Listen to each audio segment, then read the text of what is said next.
नमस्कार किसान भाइयों, कृषि दर्शन में आपका स्वागत है। किसान भाइयों, यूं कहा जा रहा है कि खेती अब बहुत फायदे का सौदा नहीं है, जबकि ऐसी बात नहीं है। अगर खेती में नवाचारों को अपना लिया जाए तो निश्चित तौर पर आपको बेहतर मुनाफा हो सकता है। खेती एक लाभदायक सौदा साबित हो सकती है। और कृषि नवाचार इस समय कृषि क्षेत्र में ग्रामीण इलाकों में रोजगार के और धन लाभ के कई अवसर उपलब्ध कराने में सक्षम है। ऐसा ही एक कृषि का क्षेत्र है नर्सरी, यानी पौधों को तैयार करके उनकी बिक्री करना। आज हम आपकी मुलाकात एक ऐसे ही प्रगतिशील किसान से करा रहे हैं जो विभिन्न फलदार, छायादार, सजावटी और फूलों के पौधों की नर्सरी तैयार करके जहां अपने लिए एक अच्छा रोजगार का साधन या आमदनी का जरिया बना रखा है, वहीं दूसरे लोगों को भी इससे कुछ फायदा हो रहा है, खासतौर से ग्रामीण युवकों को और मजदूरों को। तो आइए मिलते हैं इस वृत्तचित्र के माध्यम से प्रगतिशील किसान दिग्विजय सिंह से, जो इस समय नर्सरी का कारोबार कर रहे हैं।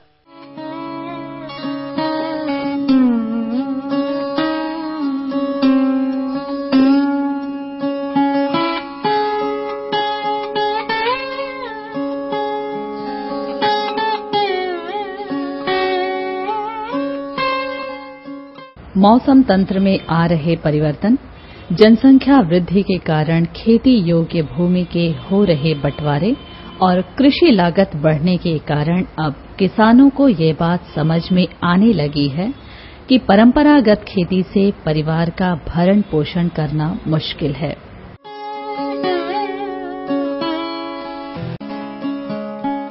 इस सच्चाई के कारण अब किसान धीरे धीरे अधिक मुनाफा देने वाले कृषि कार्य की ओर अपने कदम बढ़ा रहे हैं। कुछ किसान कृषि क्षेत्र में रोजगार के लिए बागवानी को अपनाने लगे।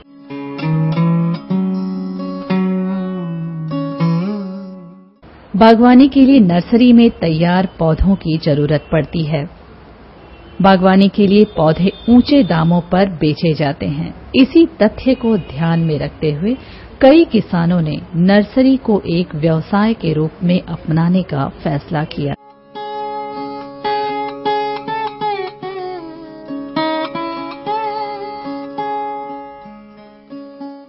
वाराणसी जनपद के विकास क्षेत्र हरहुआ, ग्राम गढ़वा, दांदोपुर के ऐसे ही एक किसान हैं दिग्विजय सिंह।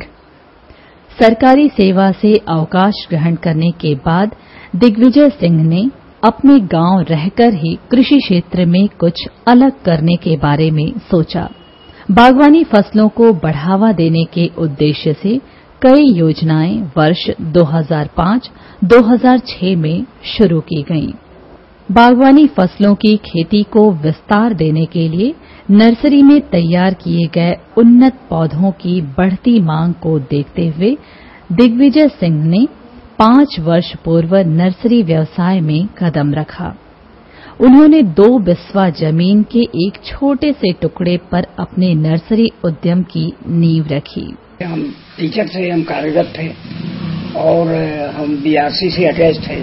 हड़ुआ बीआरसी बेलवरिया में है, वहाँ हमारी ऑफिस थी। हम वहाँ बराबर रहते थे, जाते थे, आते थे। उसके बगल में गवर्नमेंट का एक वन विभाग का नर्सरी है, वहाँ भी हम जाते थे। चूंकि हम गांव घर से संबंधित थे, वो हर साल वहाँ से पौधे लाते थे। और जब हम वहाँ से रिटायर हुए, घर पर आए, तो हमारे मन में एक बात आई कि अब हम खाली हैं, कोई काम होना चाहिए। तो हमने सोचा कि अगर ये काम किया जाए पौधों के रोपण का, पौध नर्सरी का, तो इससे पर्यावरण का भी उत्कृष्ट काम होगा। हमारे मन में ऐसी जिज्ञासा पनपी और हमने उसको कार्य रूप में शुरू किया। जब शुरू किया तो बहुत छोटे एरिया में प्रारंभ किया और वहां से हम शुरू किए। करीब 5 साल हो गए हैं।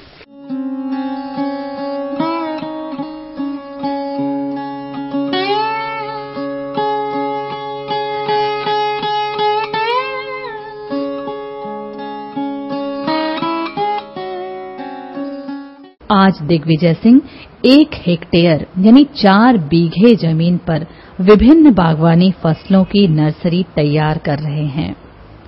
उनकी नर्सरी में तैयार किए गए पौधों की गुणवत्ता काफी अच्छी है, इसलिए उनके पौधों की मांग बनी रहती है।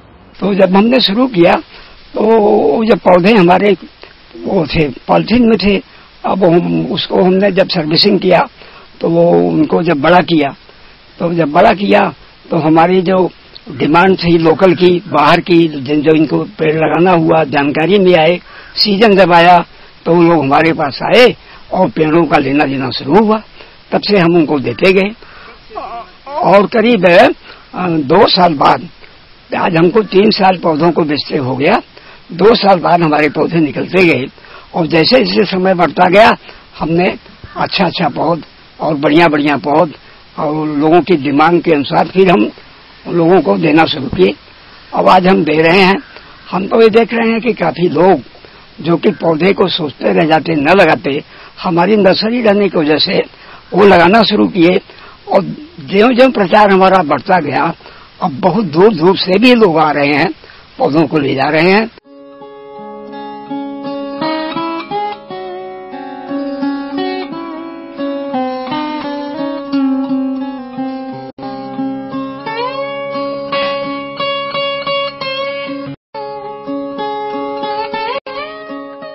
दिग्विजय सिंह को छोटे से रकबे पर पौध उगाने और उन्हें बेचने पर होने वाली आमदनी की समझ जल्द हो गई, इसलिए उन्होंने अपने नर्सरी उद्यम को विस्तार देने का फैसला किया।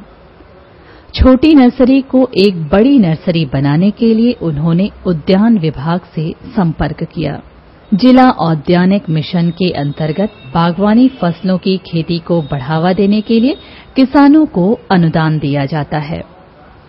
दिग्विजय सिंह ने भी अपनी नर्सरी को बढ़ाने के लिए जिला औद्यानिक मिशन से संबंधित अधिकारियों कर्मचारियों से संपर्क कर अपना प्रोजेक्ट रखा। जिला औद्यानिक मिशन के अंतर्गत छोटी पौधशाला विकसित करने के लिए अनुदान देने की व्यवस्था थी। दिग्विजय सिंह की नर्सरी के प्रोजेक्ट का कुल अनुमानित खर्च था 6,44,000 रुपए। उनके प्रोजेक्ट पर दिग्विजय सिंह को सरकारी अनुदान के रूप में 3,12,500 रुपए जिला औद्यानिक मिशन की तरफ से दिए गए। हमने अपनी जमीन 1 हेक्टेयर का इंतखाब दिया और फार्म को भरे। फार्म को भरने के बाद वो लोग अपना कैरी करते रहे और टास्क फोर्स कई बार आई और लोगों ने भौतिक सत्यापन किया, सब कुछ सही पाया और वो प्रोजेक्ट था 6,44,000 का, जिसमें 3,12,500 रुपए सब्सिडी थी। जिला औद्यानिक मिशन योजना अंतर्गत पौध के विस्तार कार्यक्रम में, जिसमें पौध प्रसारण कार्यक्रम को ध्यान में रखते हुए एक बड़ी ही महत्वाकांक्षी योजना यहां पे संचालित की जा रही है, जिसमें कि जो भी इच्छुक कृषक हों वो अपने यहां 1 हेक्टेयर क्षेत्रफल में लघु मॉडल नर्सरी की स्थापना कर सकते हैं। इस कार्यक्रम के अंतर्गत श्री दिग्विजय सिंह ग्राम गढ़वा पोस्ट काजीसराय के यहां एक निजी क्षेत्र की 1 हेक्टेयर क्षेत्रफल की छोटी पौधशाला की स्थापना कराई गई। इस पौधशाला की स्थापना का मुख्य उद्देश्य था कि क्षेत्र के समस्त किसानों को उच्च गुणवत्ता युक्त रोपण सामग्री प्राप्त हो सके। इस कार्यक्रम के अंतर्गत जिला औद्यानिक मिशन में 1 हेक्टेयर की पौधशाला पर 3,12,500 रुपए का अनुदान उपलब्ध कराया जाता है। इस कार्यक्रम का लाभ लेते हुए श्री दिग्विजय सिंह ने अपने यहां एक पौधशाला की स्थापना की, जिसमें उन्होंने मात्र वृक्षों एवं मात्र खंडों का स्थापना की, ग्रीन हाउस, सिंचाई व्यवस्था एवं अन्य उपकरण जो कि पौधशाला की क्रियाओं में आवश्यक होते हैं, उनको उपलब्ध कराए गए। जिला औद्यानिक मिशन योजना अंतर्गत उन्हें प्रशिक्षित भी किया गया और इसका लाभ उन्होंने पौध उत्पादन में प्राप्त भी किया। इस योजना के अंतर्गत स्थापित पौधशाला पर उनके द्वारा वर्तमान में हमारे विभाग उद्यान एवं खाद्य प्रसंस्करण विभाग से उन्होंने लाइसेंस लेकर पौध उत्पादन का कार्य भी प्रारंभ कर दिया है।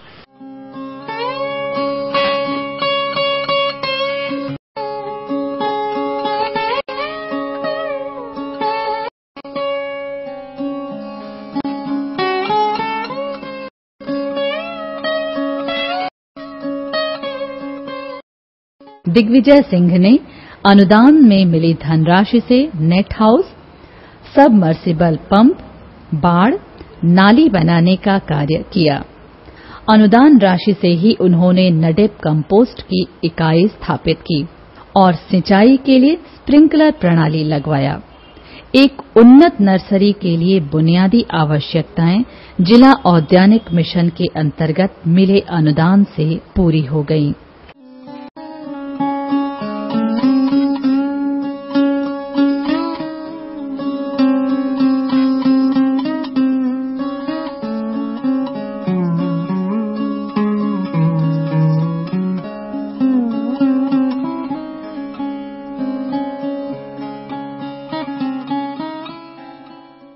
दिग्विजय सिंह आज अपनी उन्नत नर्सरी में लगभग 300 प्रजाति के पौधे तैयार कर रहे हैं।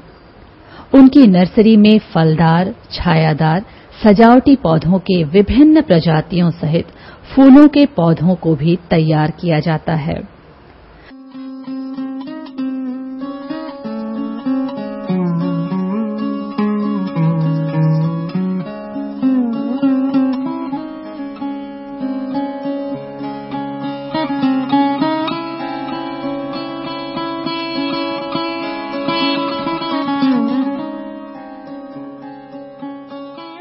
फलदार पौधों में आम की 12 प्रजाति, अमरूद की 7 प्रजाति, बेल की 5 प्रजाति, आंवला की 6 प्रजाति, लीची और कटहल की 2-2 प्रजातियां, बेर की 3 एवं जामुन, कदम और शरीफा की 1-1 तथा चीकू की 2, अनार की 3, मौसमी की 3 एवं संतरा की 2 प्रजातियों के पौधे तैयार किए जाते हैं। दिग्विजय सिंह फलदार पौधों के साथ ही विभिन्न छायादार वृक्षों जैसे अशोक, चितवन, गोल्डमोहर, अमलताश, मौसरी, पीपल, बरगद, नीम एवं शीशम के पौधे भी तैयार करते हैं। दिग्विजय सिंह कई तरह के फूलों के पौधे भी तैयार करते हैं, जिनमें कमल, गुलाब, गेंदा, गुड़हल, जरबेरा, इंजोरा, गुलदाउदी और डहेलिया प्रमुख हैं। इसके अलावा वे बगीचे एवं लॉन के लिए घास की कुछ प्रजातियों को बिक्री के लिए तैयार करते हैं।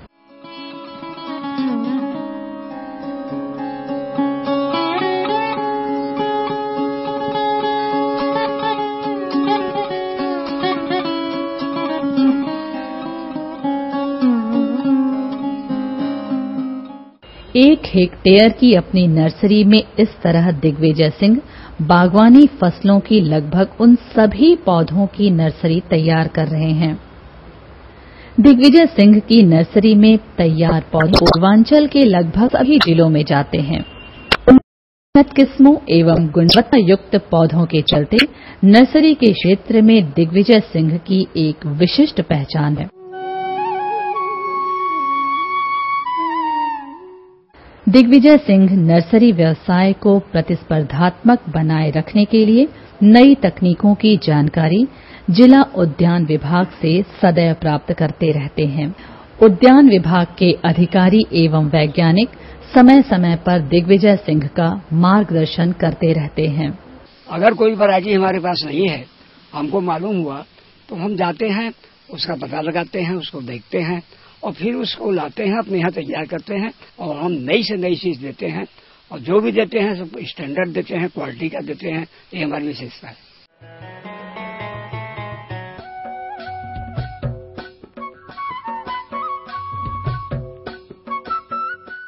बागवानी फसलों की नर्सरी में सामयिक प्रबंधन एवं देखभाल का काफी महत्व है। नर्सरी के पौधों की निराई गुड़ाई, पोषण, सिंचाई एवं रोगों कीड़ों से रक्षा करना बेहद जरूरी होता है। दिग्विजय सिंह अन्य लोगों के साथ विभिन्न सस्य क्रियाओं और पौधों की देखभाल पर विशेष ध्यान देते हैं। इसीलिए उनकी नर्सरी के पौधे गुणवत्ता युक्त होते हैं।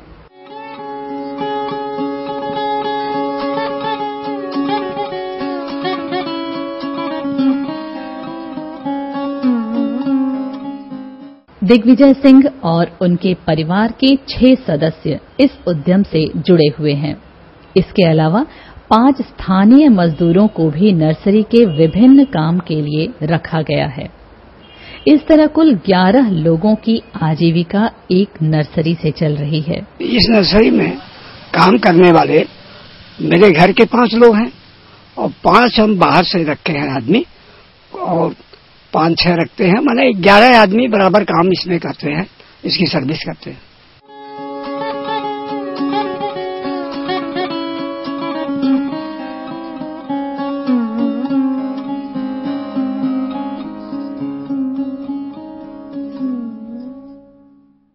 एक हेक्टेयर क्षेत्रफल की बागवानी नर्सरी से कुल खर्च काटकर दिग्विजय सिंह को प्रतिवर्ष 1.5 से 2 लाख रुपए की शुद्ध बचत हो जाती है।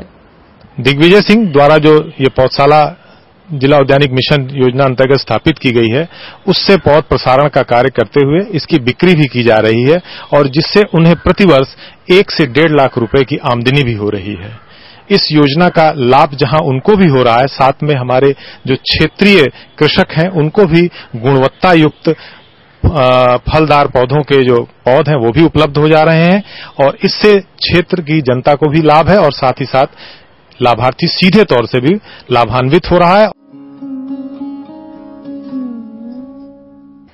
दिग्विजय सिंह ने अपनी नर्सरी उद्यम को सफलता के इस मुकाम तक पहुंचाकर ये साबित कर दिया है कि कृषि नवाचारों को अपनाकर ही ग्रामीण भारत में जिंदगी को खुशहाल बनाया जा सकता है।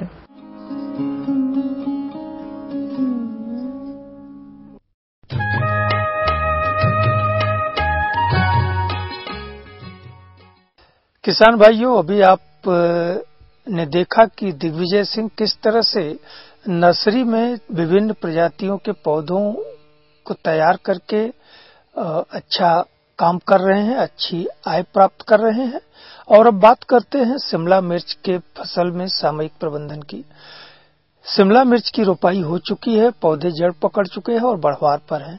तो इस समय शिमला मिर्च की फसल में क्या क्या काम करना है, किस तरह से सस्य क्रियाएं करनी है जिससे कि आपको अच्छी उपज मिल सके, अच्छा लाभ हो सके, इस बारे में आपको जानकारी दे रहे हैं भारतीय सब्जी अनुसंधान संस्थान के वरिष्ठ वैज्ञानिक डॉक्टर सूर्यनाथ सिंह चौरसिया।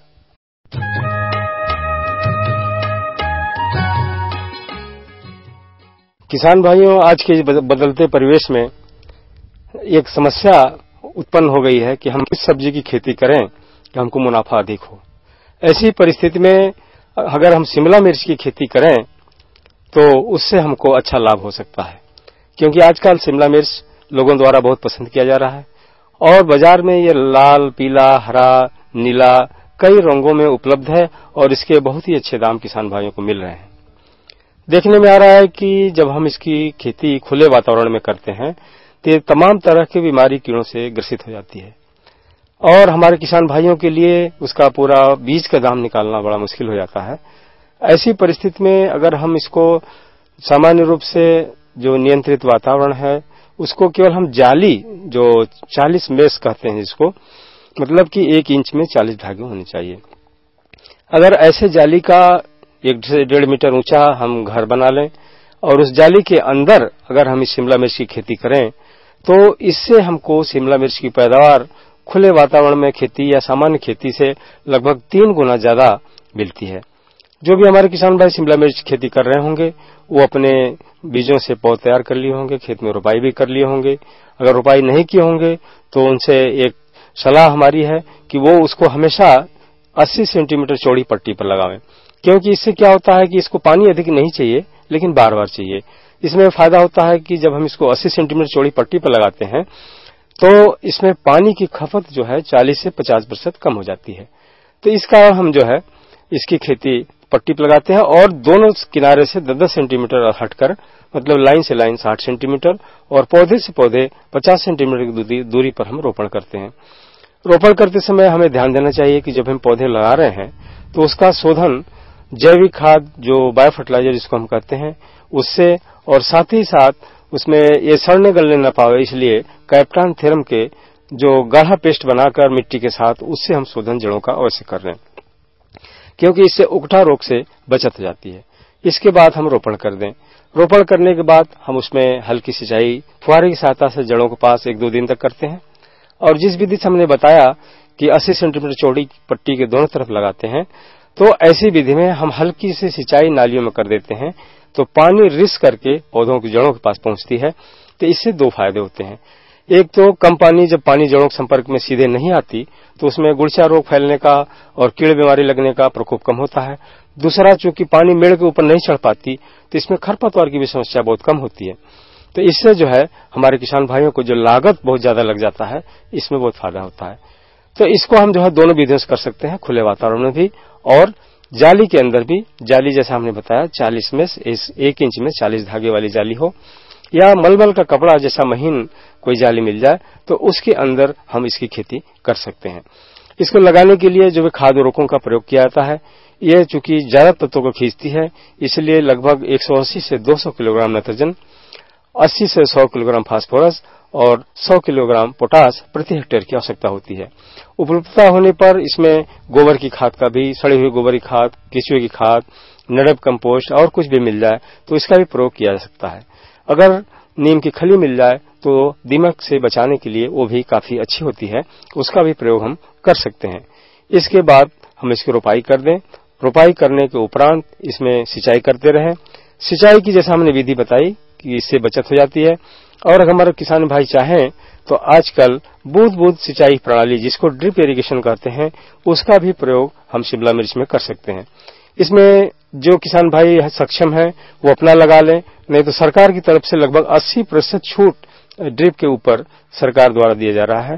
तो इसके ऊपर भी आप जो है शिमला मिर्च की जड़ों के पास बूंद-बूंद प्रणाली की पानी की पाइप जो है फैला सकते हैं। इससे पानी लगभग 70 से 80% की बचत हो जाती है और बहुत कम पानी में काम चल जाता है। इसकी बढ़वार अच्छी तरह से हो रही है कि नहीं, इसकी देखभाल के लिए हम इसमें समय समय पर इसमें पानी में घुलनशील खाद, जिसको लिक्विड फर्टिलाइजर कहते हैं, जो एनपीके 19-19-19 के अनुपात में आती है, उसका रोपण के 30 दिन के बाद हर 10 दिन के अंतराल पर 5 ग्राम प्रति लीटर पानी की दर से घोल बना करके हम उसको पर्णी छिड़काव कर सकते हैं पौधों के ऊपर। तो ये तत्व जो है सीधे पत्तियों द्वारा ले लिया जाता है और हमारे पौधों का विकास बहुत अच्छा होता है। जब पौधा 1 से 1.5 महीने का हो जाए तो जड़ों के पास हल्की गुड़ाई करके उस पर मिट्टी चढ़ा देते हैं और इसी समय हम उसके जड़ों के पास पलवार मतलब जड़ों को ढकने की बात आती है, चाहे सूखी घास से, पुआल से, गन्ने की सूखी पत्तियों से, या कुछ न मिले तो पॉलीथीन शीट से, पॉलीथीन की जो चादरें होती हैं, चाहे पारदर्शी हो या काले रंग की हो, उससे भी कर सकते हैं। काले पॉलीथीन से ढकने से फायदा होगा कि इसमें खरपतवार एकदम नहीं उगता, और चूंकि हम उसमें ड्रिप की भी पाइप लगाए हुए हैं तो हमको बाद में किसी चीज की जरूरत नहीं पड़ती। तो इस तरह से हम रोपण कर देते हैं, रोपण के बाद सिंचाई कर देते हैं। इसमें जो कीड़े बीमारी है, इसके बचाव के लिए इसमें चूंकि एक मकड़ी लगती है और गुड़चा फैलाने वाला कीड़ा सफेद मक्खी लगता है। हमारे किसान भाई सफेद मक्खी के लिए इमिडाक्लोपरिड 1 ml 3 लीटर पानी की दर से घोल बनाकर छिड़काव करते हैं और मकड़ी से बचाने के लिए ओमाइट का प्रयोग करते हैं 2 ml प्रति लीटर। लेकिन इस समय बाजार में इंट्रापिड के नाम से एक दवा उपलब्ध है, जिसमें दोनों गुण हैं, वो मकड़ी से भी सुरक्षा करती है और साथ साथ गुड़चा रोग फैलाने से भी बचाती है। तो 1.5 ml इंट्रापिड और साथ में मल्टीप्लेक्स 1.5 ml, ये दोनों को मिला करके अगर हम पौधों पर पर्णी छिड़काव करते रहें तो हमारे पौधे बहुत ही स्वस्थ रहेंगे। और चूंकि जाली में लगाए हुए हैं इसलिए इसके अंदर कोई कीड़ा नहीं घुसेगा, तो हमारे पौधे बहुत ही विकास करते हैं।